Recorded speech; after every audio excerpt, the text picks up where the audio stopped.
collectif Bleu Blanc Zèbre, bon, c'est quelque chose auquel la ville a adhéré très rapidement. Hein. Ça s'est fait en 48 heures. J'ai souhaité effectivement qu'on adhère, tout simplement parce que, vous savez, je crois qu'il faut agir. Là, on est en train de mettre en place une très grande histoire. Ce qu'on appelle un zèbre, qu'est-ce que c'est? C'est quelqu'un qui raisonne en dehors du cadre pour fabriquer une solution. Ce n'est pas quelqu'un qui a une opinion ou qui a une idée, c'est quelqu'un qui passe à l'acte. Donc tous les gens qu'on a fédérés sont des gens qui passent à l'acte et qui règlent un problème français, un problème de société, un problème d'intérêt général. N'attendons pas tout de la politique, bien sûr, et c'est normal qu'elle existe, mais aujourd'hui, concrètement, le maire d'une ville est capable tout simplement d'apporter des actions, ou mettre en place plutôt des actions pour faciliter la vie des citoyens, et par des actions on peut appeler de petites réformes de ce type-là, on aide la population, on aide les gens qui sont dans la difficulté. On se fiche complètement de la nature du zèbre. Ce qu'on veut, c'est que ça marche, que ça crache du résultat, et deuxièmement, que ça implique la population.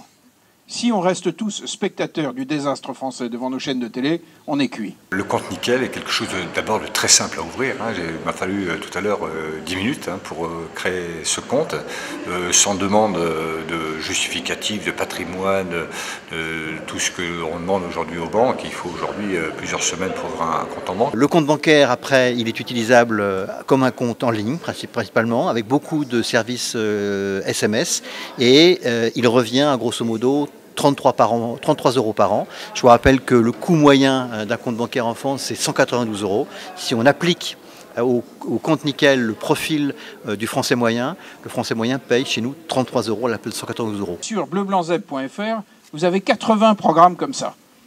C'est-à-dire 80 porteurs de solutions très concrètes et pragmatiques. Personne dans nos mouvements n'a la solution. Mais on a tous un bout de la solution. I Love You, c'est une journée de sensibilisation et 2, c'est une journée d'appel à dons. On a constaté qu'aujourd'hui, 8 millions de personnes étaient concernées par le mal logement. Si chacun fait quelque chose, on va peut-être pouvoir faire avancer les choses. Donc on a décidé de créer cette journée, la journée Solidarité Logement, où ce jour-là, tout le monde va faire un effort.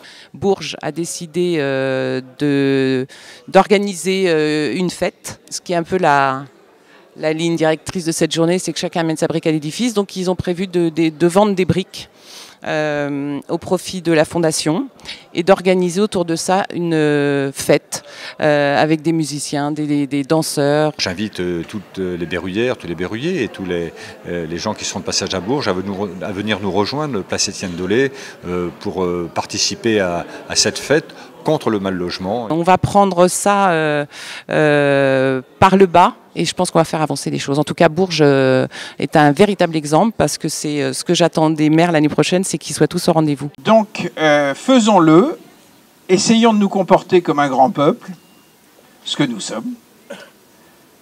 Nous n'avons pas vocation à vivre une époque de nul, je le pense vraiment. On a vocation à vivre une très grande époque, c'est notre seul ticket. Donc essayons de faire que la fête soit belle et que le pays n'explose pas.